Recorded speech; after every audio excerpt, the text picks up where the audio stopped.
Cher Gilbert Montagny, on va s'aimer, c'est presque un titre catholique. Eh ben, on pourrait le voir comme ça. Œcuménique même. Vous avez une croyance depuis toujours en Jésus-Christ. J'ai une croyance au créateur du monde. J'ai une croyance en la lumière du ciel. C'est la seule que je vois, mais moi je trouve que je la vois bien, puis elle me plaît bien. Je suis assez passionné par tout ça, quoi, par la lumière qui vient du ciel. Et quelquefois j'ai des flashs de lumière et je trouve ça magique quand ça m'arrive, vraiment. Le ciel, finalement, on peut pas le toucher, évidemment. Moi, je le vois pas, mais je me demande si vous, les voyants, vous voyez le ciel, enfin, vous voyez les nuages, mais il y a une limite, il y a un plafond. De toute façon. Il y a un plafond, on voit le ciel lorsqu'il est bleu et effectivement lorsqu'il brille, lorsque le soleil brille comme aujourd'hui à Rome, on voit le ciel. Mais vous, par exemple, vous avez toujours, depuis le plus jeune âge, vous avez toujours eu la foi? En fait, moi j'étais dans une école qui s'appelle l'INJA, qui existe toujours. Hein. C'est en fait l'ancien institut royal où était Louis Braille, quand il était tout petit. Et dans cette école, ça m'a toujours amusé, moi, c'est donc une école nationale pour les jeunes aveugles, et elle est située boulevard des Invalides. Moi, ça me fait marrer, hein, ça me regarde. Et je passe régulièrement devant, il y a une statue d'ailleurs de Valentin, exactement, absolument, qui est là. Et je vois c'est toujours émouvant d'ailleurs, parce que il y a beaucoup de jeunes non-voyants que je vois qui viennent. Il y a à la fois, je ne sais pas si c'est un pensionnat également. Si uniquement un moment. Il y a des internes, il y a des externes. Ça va du cours préparatoire à la fin des études, terminale. Et maintenant, c'est beaucoup plus cool que c'était avant, parce qu'avant, il y avait une répression. Alors justement, on en vient. L'endroit où... Parce que les filles et les garçons étaient séparés à l'époque. C'était n'importe quoi. On était ensemble en classe, mais ni au réfectoire, ni en récré, ni rien du tout. Donc évidemment, en tout cas, moi, ce que je voulais, c'est aller les voir, les filles. Et il y avait comme une frontière qui était la chapelle.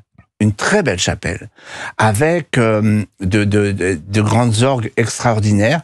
Vous savez que moi, j'ai participé à la chorale. On faisait beaucoup d'enregistrements pour France Culture, les messes de France Culture. On chantait du grégorien, et tout ça, c'était vraiment bien. Mais c'est vrai que moi, au départ, j'étais allé pour les filles. Bon, après, je restais parce que c'était intéressant quand même. Et des fois, je me réveillais quand j'étais interne là-bas. Je me réveillais vers 6 heures du matin et on pouvait, si on voulait, aller à la messe. Or, j'y allais. Alors moi, c'était bizarre ma situation, parce que maman étant juive, elle avait tellement peur que la guerre recommence, qu'elle avait tenu à m'inscrire là pour l'éducation religieuse, ce qui n'était pas obligé. Donc je le faisais, et c'est là où j'ai entendu l'aumônier, qui était un mec vraiment fantastique, qui s'appelait l'abbé Caron, qui disait que c'est les Juifs qui avaient tué Jésus, et je trouvais que c'était n'importe quoi déjà, je trouvais que c'était pas possible cette affaire-là. Donc, mais en fait, Jésus, moi je crois que je me serais bien entendu avec ce mec-là. Mais je pense vraiment que, parce qu'il était un peu révolutionnaire, un peu... Hein, moi, oui, je crois que je me serais bien entendu. Bon, en tout cas, comment se manifeste cette foi au quotidien, j'ai envie de dire, ou est-ce qu'il y a eu des manifestations précises? Est-ce qu'il y a eu aussi parfois des doutes? On a toujours des doutes. Je pense que les doutes sont faits pour recevoir les réponses et après recommencer à croire au possible, parce que c'est ça. Mais vous priez, on était tout à l'heure avec Henri d'Anselme par exemple, est-ce que ça se manifeste par des prières, pourquoi pas par des confessions, que sais-je, ou est-ce que vous avez un rapport à l'Église catholique plus éloigné que cela? J'ai un rapport à l'Église catholique plus éloigné que ça, j'ai plutôt un rapport au même module que Jésus, quoi. Jésus, il n'a jamais été chrétien, il était juif. La chrétienté, ça a commencé 70 ans après, avec la lettre d'Antioche, un truc comme ça. Donc, vous allez à la messe, par exemple, le dimanche? J'allais avant, ouais. Mais non, mais des fois, j'ai ressenti des trucs très beaux dans certaines églises. Je trouve que ce qui est très intéressant, c'est le rapprochement, justement, du christianisme et du judaïsme, ce qui se fait très très fort, notamment en Israël. Il y a beaucoup de chrétiens, de plus en plus d'ailleurs, qui viennent et qui ressentent. Et ça, c'est très important. Moi, la foi, ça a commencé tout petit, Pascal. Ça a commencé dans la couveuse. Sans déconner. Hein. Dans ma couveuse, donc, je suis resté de 5 mois et demi jusqu'à 9 mois, jusqu'à terme. Et j'étais vraiment seul là-dedans, dans cette petite boîte, parce que à l'époque, les parents ne pouvaient pas venir tout près des bébés. Ils regardaient à travers une vitre. Donc, j'avais ni le son, ni l'image, j'avais pas le son de ma maman, rien. Eh bien, c'est là que je me suis construit. C'est là que j'ai cru au possible. C'est là que je me suis dit, hey, j'ai 2 choix. Soit abandonner, soit me battre. Alors je sais que peut-être certains qui nous écoutent là disent « Qu'est-ce qu'il est en train de délirer, Gilbert ?» Bien sûr, c'est là que tu t'es construit. Mais c'est vrai, il faut me croire, parce que c'est ça la vérité. Et je suis resté, j'aurais pu abandonner. Et donc je pense que déjà, j'avais la foi, j'avais l'affirmation que la lumière, je l'aurais, à ma façon, à moi, mais que je ne suis pas privé de lumière. Souvent, les gens croient qu'un non-voyant de naissance, il est dans les ténèbres. Moi, je ne sais même pas ce que c'est que le noir, hein, je sais vraiment. Mais c'est une question souvent, à chaque fois que vous êtes venu d'ailleurs sur ce plateau, c'est tellement mystérieux pour nous d'imaginer votre perception visuelle, si j'ose dire, puisque de naissance, vous êtes né sans jamais avoir vu. Et ce qui est incroyable aussi, c'est d'imaginer comment vous pouvez penser que nous voyons d'une certaine façon. Mais c'est vrai que c'est mystérieux pour moi aussi. Et bien sûr, c'est un mystère total. Alors, vous, entre guillemets, j'espère que ça ne vous choquera pas, votre chance, c'est que vous n'avez jamais eu... Ce qui est difficile parfois pour un non-voyant, c'est lorsqu'on lui retire la possibilité de voir, lorsqu'il s'est habitué pendant 15 ans, 20 ans, 30 ans. C'est une autre situation. C'est une autre situation, mais la vôtre est tout à fait sidérante. Moi, j'ai beaucoup de respect, d'admiration pour justement tous ceux qui ont perdu la vue plus tard dans leur vie, parce que eux, ils ont le mérite que je n'ai pas eu. Moi, j'ai rien eu à faire. C'était livré avec. J'ai juste eu à croire au possible, en fait. Et tout petit, voilà, j'étais dans un environnement avec des voisins extraordinaires. J'avais 2 autres appartements où je pouvais aller n'importe quand, de jour, de nuit, et j'étais toujours le bienvenu. Et donc, ça m'a aussi conforté en la confiance. Je crois que c'est ça, il faut vraiment avoir confiance. Mais moi, je suis fasciné aussi par votre mode de vision, parce que vous avez un truc que je n'ai pas, allez, je vais l'avouer, c'est que vous pouvez voir de loin. C'est vrai. Ça, c'est vrai. Mais moi, j'ai un autre truc, c'est que j'ai vraiment la révélation de la surprise. C'est-à-dire que dès que je touche quelque chose, j'ai la surprise. Je n'anticipe pas, parce que je peux pas. Mais c'est pas le problème. Mais la surprise, c'est merveilleux. Par exemple, moi, je sais où vous êtes exactement, parce que Pascal, je ressens l'espace que votre visage, notamment, fait dans l'air. Habite dans l'air. C'est comme ça que ça marche. Et Tina aussi, je sais très bien où vous êtes. Je n'en doute pas. C'est fou. Je peux témoigner que vous effectivement, vous savez précisément où elle est, puisque vous avez incliné à ce moment-là votre visage. Bon, ce pape qui vient de mourir, d'abord, est-ce que... Alors, je disais tout à l'heure, c'est intéressant les papes, parce que c'est des marqueurs de nos vies. Alors vous, je pense que vous êtes né sous Paul VI, non? Sous Jean 23 peut-être déjà? Ça devait être, ça devait être le 23. Bon, Paul VI, c'était à partir de 64. Ah oui, non, moi je suis né en 51, fin 51. Ah oui, effectivement. Alors vous faites très jeune, bien évidemment. Donc c'est des marqueurs, parce que des papes, il n'y en a pas tant que ça. C'est vrai. Dans votre vie, il y a eu Jean 23, il y a eu Paul VI, il y a eu Jean-Paul Ier, Jean-Paul II, il y a eu Benoît XVI, et puis il y a eu François. Donc c'est très peu de papes.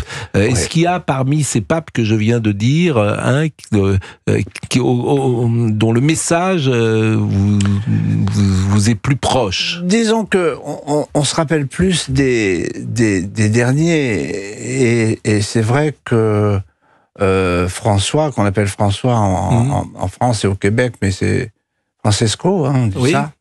Je comprends pas un truc, Pascal. Je comprends pas pourquoi on veut franciser tous les noms. par exemple, Marie, la Vierge Marie. Elle s'est jamais appelée Marie. Mais ça peut pas. T'avais pas des gens qui s'appelaient Marie en Israël. Oui, mais vous pouvez l'appeler Maria. D'abord, Marie, il y a des jeunes filles qui s'appellent Maria. Oui, elle s'appelait Myriam, moi je pense. Et Myriam, mais j'entends bien. Mais Marie, d'abord, je trouve que c'est sûrement un des plus jolis prénoms. Ah, mais c'est très bien pour une jeune fille. Dans les années 1900, je crois qu'il y avait quasiment une jeune fille sur deux qui était prénommée Marie. Ah oui. C'était en Bretagne beaucoup. Mais bien sûr, c'était le prénom le plus donné. Et aujourd'hui, ça reste un prénom qui est donné régulièrement. Ça sonne bien, en plus. C'est une très joli prénom. Et donc, est-ce qu'il y a un des papes, par exemple, dont le message vous a plus touché que... Moi, je trouve que le François, il était très ouvert, il était très communicant. Et c'est vrai que je partagerais un petit peu le message de Philippe de Villiers quand il dit qu'il comprend pas pourquoi à Marseille, il a dit « je viens pas en France, je viens à Marseille ». C'est vrai qu'il y a aussi quand même des trucs que je comprends pas vraiment. On peut parler de quelqu'un, même qui vient disparaître, et ne pas être toujours d'accord à 100% avec ce qui était dit. Mais j'aurais beaucoup aimé le rencontrer. Vraiment. J'aurais dû faire l'effort de demander une audience. Peut-être que je l'aurais eu. Mais pourquoi pas oui. Effectivement, vous lui auriez dit quoi?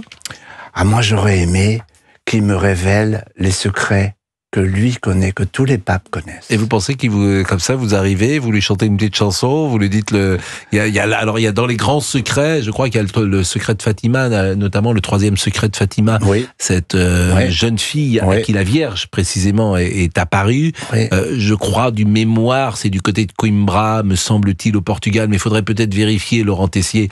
Et il y a 3 secrets, et il y en a 2 qui auraient été déjà dévoilés, et puis il y a le 3e qui n'est jamais dévoilé et dont on dit qu'il serait prophétique, pourquoi pas, et annoncerait quelque chose de désastreux pour l'humanité ou la Terre. Bon, je dis ça de mémoire, hein. Je demande à Laurent Tessier, en même temps que nous parlons, de vérifier. Moi, je pense que je me serais bien... Oui, d'ailleurs, je sais ce que je vais faire. Le prochain, je vais demander une audience. Voilà ce que je vais faire. J'ai envie.